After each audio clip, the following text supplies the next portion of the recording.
The key stakeholder here is a farmer.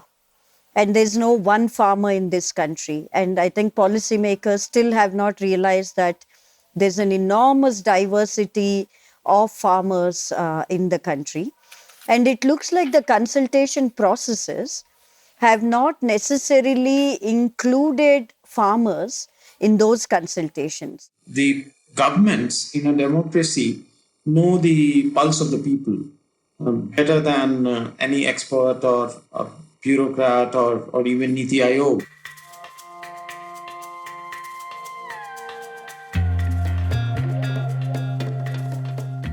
Hi, I'm Rachita Vora, and you're listening to On the Contrary by India Development Review, or IDR, a show featuring unlikely conversations on topics that affect our future. On this podcast, hear differing perspectives from leaders and experts as they help us make sense of the most pressing issues of our time. IDR is an online journal that publishes cutting-edge ideas, lessons, and insights written by and for the people working on some of India's toughest problems. You can check us out at idronline.org. Your host for the show is Arun Myra, a thought leader and author of several books on everything from listening to people not like us to remaking India. He has the unusual combination of having worked in the private sector, the social sector, as well as the government, where he was a member of India's Planning Commission. Here's your host, Arun Myra. Thousands of farmers and their families have camped on the three borders of the country's capital city for more than 100 days now, initially through the bitter winter cold and now as summer looms. They have been protesting against the government's three agricultural reform bills, which were passed hurriedly through Parliament without following due process. In short, the bills allow farmers to 1. Sell directly to private buyers rather than at the notified government markets or mandis. 2. They provide a legal framework for farmers to enter into contracts with companies and produce for them. And 3. They allow businesses to store essential commodities, cereals, pulses, etc., without any limits on how much they can store. These laws are seen as being designed to suit large corporate interests and will leave farmers exposed to private buyers with far more money and influence to manage prices. The farmers say they have not been consulted when these reforms were made. The government says there have been many consultations over the last 20 years and that the protesters do not represent all farmers. The government has also suggested that these farmers have political motivations, but aside from the reforms themselves, people are also generally unhappy with the undemocratic process by which they were made. So, our first episode on this show is about these agricultural reforms and the space that has or hasn't been created for democratic processes to take shape. I'm especially looking forward to chatting with our guests, Kavitha Kuruganthi and Siraj Hussain. Kavitha is a social activist known for her work on sustainable farm livelihoods and farmers' rights. She is the founder-convener of Alliance for Sustainable and Holistic Agriculture, which is a pan-Indian alliance of more than 400 farmer organizations. Siraj is a former secretary of the Department of Agriculture and the Department of Food Processing. He has dealt with issues related to Indian agriculture for most of his career. So, my first question to both of you is, why did the process of consultation over the past decades fail? The key stakeholder here is a farmer. And there's no one farmer in this country. And I think policymakers still have not realized that there's an enormous diversity of farmers in the country. And it looks like the consultation processes have not necessarily included farmers in those consultations. Consultations here have also been mainly consultations with experts, the ones who are supposed to know a subject very well, whether they are farmers or not. And let me confess that I'm not a farmer myself, but I still know that when 41 people walked into the room for talks with the government, not a single person there has been able to say that they have been consulted over the past 15 years. And we are talking about all India farmer leaders of Kisan Sabha and other unions. They've never been consulted. So let me just say that the term consultation has been, I think, allowed to degenerate into co-option of certain people who represent a particular stake, and their particular bias is already known to the government, and one has seen it again and again. So in the name of consultations, if a stakeholder like the farming community is included at all, it would be those select few unions who are already known to have the same line as the government. And this is not just with this set of reforms. The fact that consultations are not really genuine, deliberative, democratic processes, that it is not really about capturing contrarian views and then trying to see whether there is some weight to what somebody who's completely on the other side is trying to say. That's not the kind of consultations that we witness here. So yes, consultations might have happened on this very subject, but I don't think they actually consulted with those farmer unions which have serious grievances at this point of time who are protesting. Siraj, you have been an insider in a sense, having been the senior most bureaucrat in the Agriculture Department not too long ago. What can you tell us about how these consultations happen or are meant to happen? Ever since the Vajpayee government circulated the draft APMC model laws, the discussion with the state governments and other stakeholders has been taking place in one form or the other. From time to time, various governments have been writing to the state governments to adopt those model laws. Some of them did partly, some others made very token kind of modifications in their laws. And as late as 2017 and 2018, even this government circulated a revised form of model laws. For listeners who may not know, APMC refers to Agriculture Produce Market Committees that were set up by state governments in India to help farmers sell their produce at fair prices at state-owned markets. The APMC Act from 2003 was put in place to make sure that farmers weren't exploited by powerful local or private entities.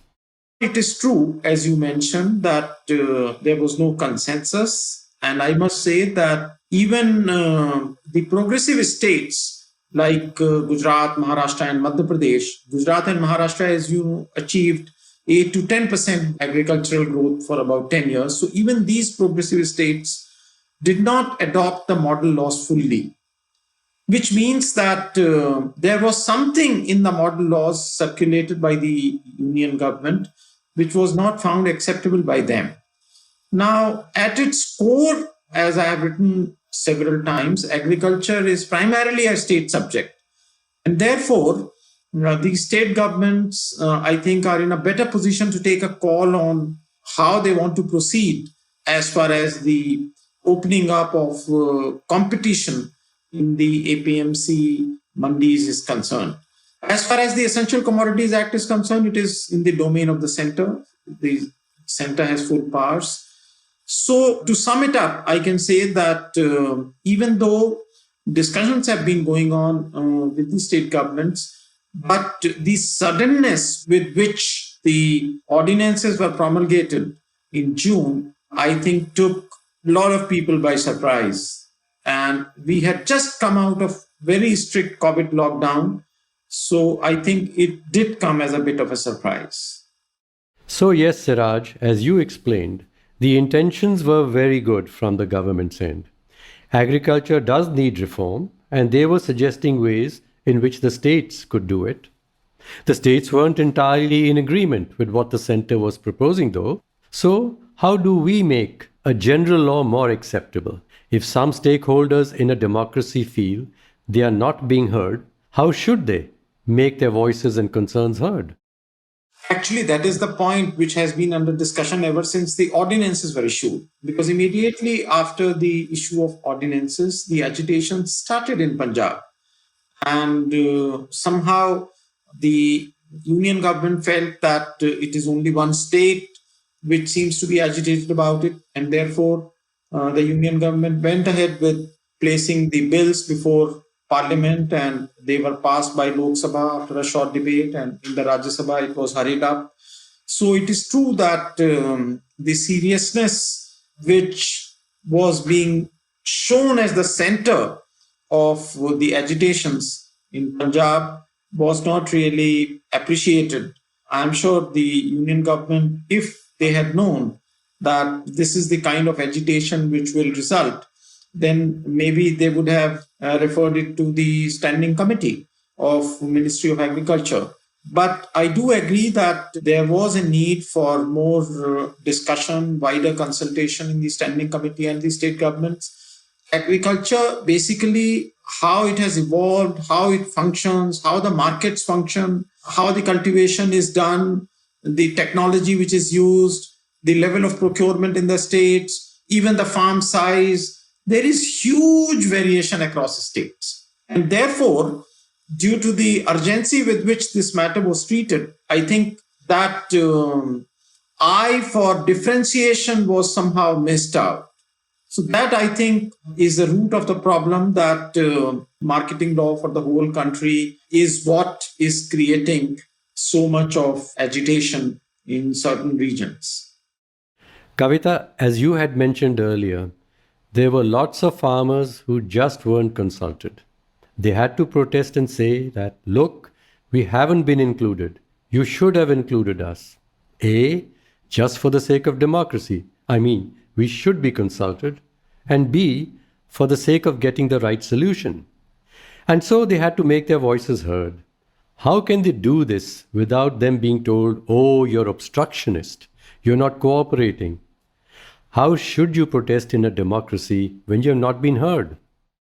I think that we need systemic answers to issues that crop up like this. In lawmaking, we should ensure that we don't have any law that's tabled in the parliament without the draft bill first being put out for consultation. And, this is something that several citizen groups have been asking for the longest time, that we need better lawmaking processes. No movement comes up to this scale of intensity without first initiating small scale protests and some memoranda being given to the district collector initially and so on. And I think there's a lesson therein for the government. If the government wants to listen to such lessons, this government doesn't seem to be interested in it, to take those small scale protests seriously before they snowball into large protests of the kinds that we are witnessing today. This is not something that had happened overnight. When farmers began raising their objections, they did so starting from the month of July. And we are personally aware of the fact that both the Punjab farmers as well as down south in Tamil Nadu, literally tens of thousands of memoranda were submitted to the government through district collectors in the month of July and August itself. And we do need, governments to take some of these things seriously at that stage itself.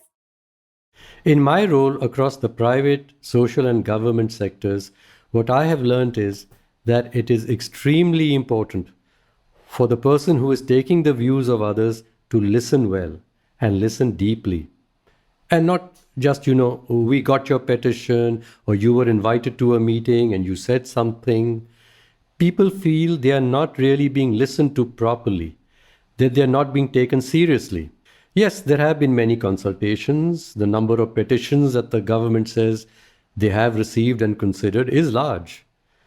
But in your experience recently, particularly since you have been going into face-to-face consultations with policymakers, are they really listening? I would say that there's listening and listening and listening. In the talks that happen with the government, in the first consultation itself, it's the farmer unions which insisted that we want everything video recorded, because pretty often we find that the government has a way of minuting meetings which suits it. So we do have video testimonies to the fact that there is listening that is happening. But I would say that the sort of listening that happens is essentially to build up counter arguments for the next round of talks, rather than to actually concede to certain valid point that particular side has, and therefore take it on board and start addressing it. And when a government decides that it won't do something, no amount of cordial listening will help. I think the kind of listening that you are talking about is about willingness to allow citizens to shape policies, and not an attitude that says that I know best here because I have some consultants or experts telling me what needs to be done. And that kind of listening, I think, comes from an acceptance of certain worldviews, certain principles about how the world runs. Let's say, in the context of farmer protests, I think unless the government understands that there's a great deal of diversity of farmers, of production systems, as well as markets, agricultural markets in this country, there's no real listening that is possible, for instance. So, do you have the acceptance of a certain reality to begin with for you to be enabled to listen? I think these are things that won't change easily enough by just holding consultations. This is about true acceptance of how policy making can become richer and can become deeper if you have the wisdom to bring many brains together, many perspectives together, many worldviews together, many evidences together. And I don't think that is part of India's policy making, and we are light years away from it. So there is one special problem here, that in a matter which is so complex, there are many different things that have to be considered. You cannot try and solve such a complex problem with some big, bold reform, one big, bold law. So it's a process of reform. It's not the reform per se. And policymakers seem to have missed this entirely when coming up with the reforms. So, Siraj, let me ask you, what do we do here? How do we go forward? I wish I knew the answer, but I do realize that the governments in a democracy know the pulse of the people better than any expert or a bureaucrat or even Niti Ayog. So I'm sure that the party in power would be hearing the views, and based on that, I think they made this offer to keep the laws in abeyance for a year or a year and a half, which was an extraordinary offer. And somehow it was not accepted. So I think the government also realizes that a lot of tweaking is required based on the specific situation of a state. Every state is experimenting on how to deliver a fair price to farmers. Dr. Mehra, as you know, the bottom line is that the farmers do deserve stability of prices and a remunerative price. Now, whatever be the mechanism, that can be discussed, but no expert, nobody, no think tank can argue that farmers should be left entirely to the market forces. And only the market forces should determine the price which farmers will receive. And now, if this point is accepted, then I think there may be a way forward if the center realizes this point, that there is a need to find a mechanism to deliver a remunerative price to farmers. Then I think there may be a meeting ground. At this point, we'll take a small break and we'll hear more from our guests on the other side.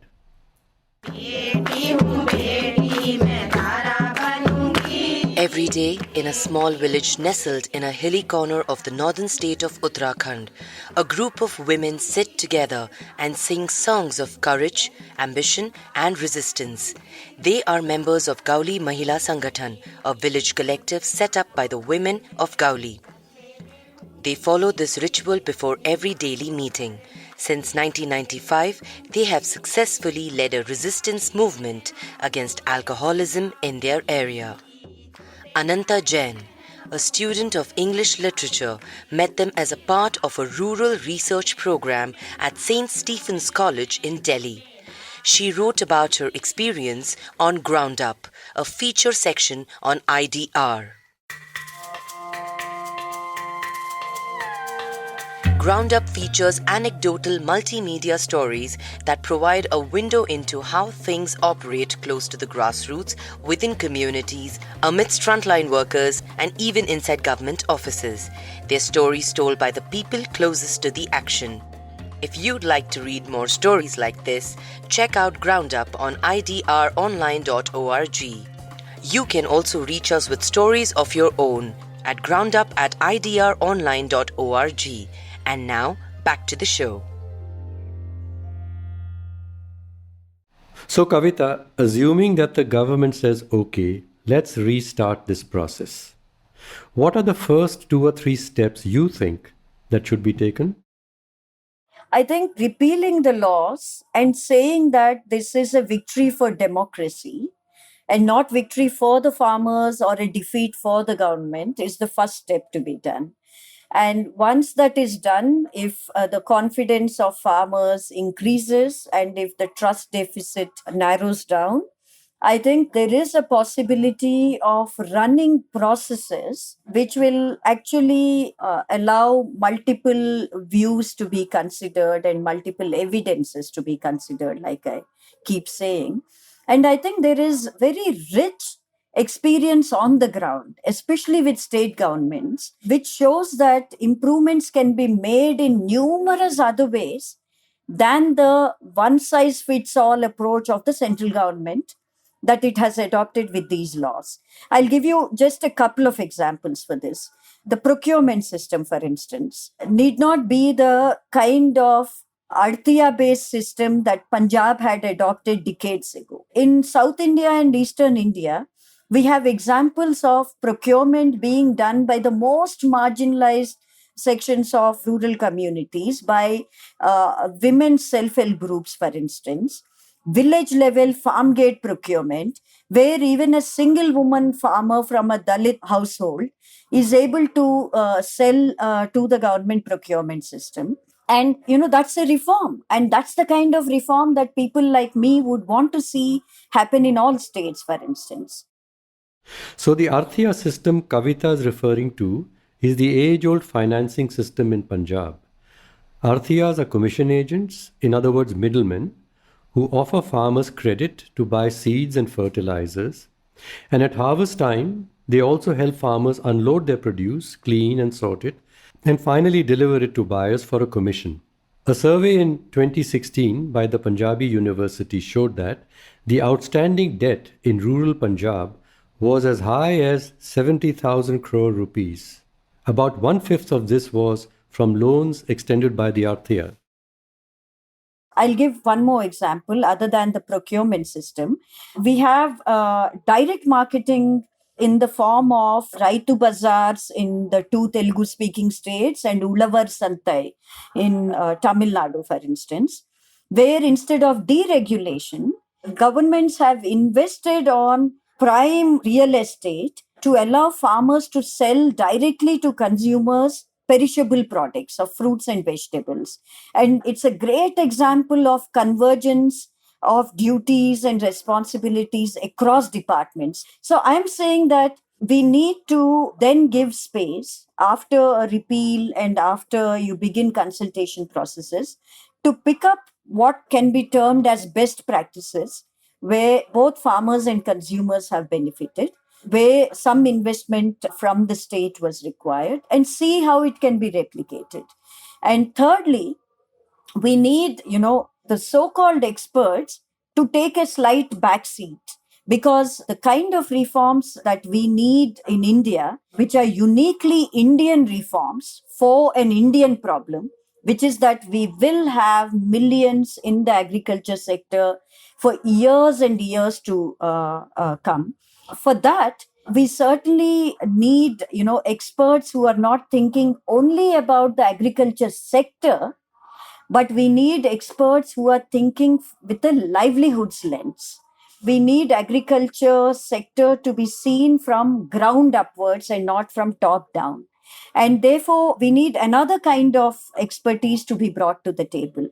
So I would say that there are very many possibilities in terms of heading towards real reforms and getting them incorporated and implemented in a organic manner, not in a, top down, I will ram this down your throats manner. So there is a question in my mind about whether the experts and people who have powerful positions in government have the ability to listen to people on the ground who speak in different voices. There are many people who don't have the language of the experts, but you have to listen to them too in public policy. So Siraj, you've been a great policy maker in agriculture itself. Have you experienced the inability or unwillingness of experts to listen to the people? My own sense is that the experts, within the government at the moment, we don't have very many experts within the government. In the Niti Aayog, we have Dr. Ramesh Chand, who I know personally is very much attached to the grassroots. He owns a piece of land which he cultivates, so he knows how cultivation is done in Punjab, what kind of labor is used, what kind of mechanization has been achieved, what kind of seeds and pesticides are used. So he does have his ear on the ground. And then in a democracy, as I mentioned earlier, the politicians, have much better attachment to the field, and they meet, so many people, and so many voices reach them that it is difficult to believe that they are not getting the feedback or they did not have the feedback. I really don't subscribe to the view that the experts do not want to listen. I think they do know, but sometimes, you have been a part of the government, so sometimes they feel reluctant to speak out. And it also depends on what kind of space is given to experts to put forward their views. If, they think that their views will not be respected or they will be misinterpreted, then many people would rather like to keep it to themselves. So the government and the experts within the government, the Niti Aayog and the Ministry of Finance, Department of Economic Affairs, Ministry of Agriculture, ICAR, everybody is attached to the field in some way or the other. They do know what is going on. So it was not a mystery that the APMC system is very well developed in Punjab and Haryana and Madhya Pradesh recently, and not so well developed in Bihar or West Bengal or Kerala. So these things were known. So there is expertise within the government on the issue, knowledge from the grassroots. Coming back to you, Kavitha, you use the word expertise in a very interesting way as well. Experts are not only people who have done a PhD in agriculture science. Expertise can take many different shapes in different parts of the country. So, the solutions have to be local, like you have been saying. And it is the local stakeholders whose views, whose knowledge of the local system must be built upon and considered. When it comes to policy making, then, perhaps the expertise should be the expertise of thinking of systems, of listening very well, of setting up processes by which stakeholders are able to participate, speak up, and be heard. So it's different from how we normally think when we talk about experts' expertise. And certainly, the policymaker must be the one who listens the most. What are your thoughts, Kavitha? I fully agree with you. It's not just about different kinds of expertise, diversity of experiences and perspectives being captured and incorporated into policy making. It is also about actual decentralization of where the decision will be taken and where it will get implemented. Even if you include some of these elements in a highly centralized process, I doubt whether it will be effective in the end. So we have got to restart listening more deeply to the concerns of people and not just describe them as obstructionists. Until this trust is restored, it won't be easy to restart a discussion on the whole matter. The question then is, how do we get trust back into the situation? And that's my last question to you, Siraj. My answer is based on my experience with politicians in the IAS. They have this great ability to become friendly with their enemies against whom they have fought very bitterly contested elections. So it is not at all difficult for the politicians to mend fences and with the farmers' unions and become friendly again. If they want, they can very easily do it. There is a wise saying that haste makes more waste. India needs reforms in many matters to make the economy more inclusive and to grow faster too. Agriculture is one of the subjects, land reforms another, and labor and environmental reforms too. So the government is in a hurry to implement many bold reforms which can have far-reaching consequences and affect many stakeholders. However, in its haste, it is inviting more opposition and causing further delay.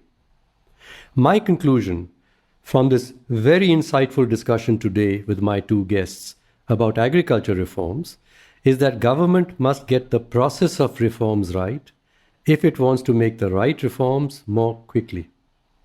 The process must include many points of view, even from the opposition, so that the solution is the right one, and also so that the solution is supported by all stakeholders and then can be implemented swiftly. Listening to the concerns and suggestions of all stakeholders deeply and not just superficially is good for economic reforms. It is also very good for improving the quality of our democracy. Thank you, Kavitha and Siraj, for joining me in this conversation.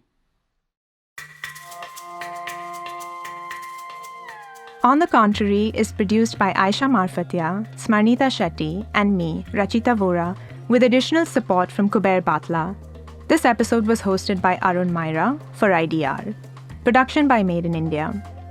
To learn more about the kinds of ideas featured on this podcast, check us out at idronline.org. If you like our show, subscribe to us wherever you get your podcasts. You can also recommend the show to someone you think will like it. Share it with a friend, colleague, or someone in your family.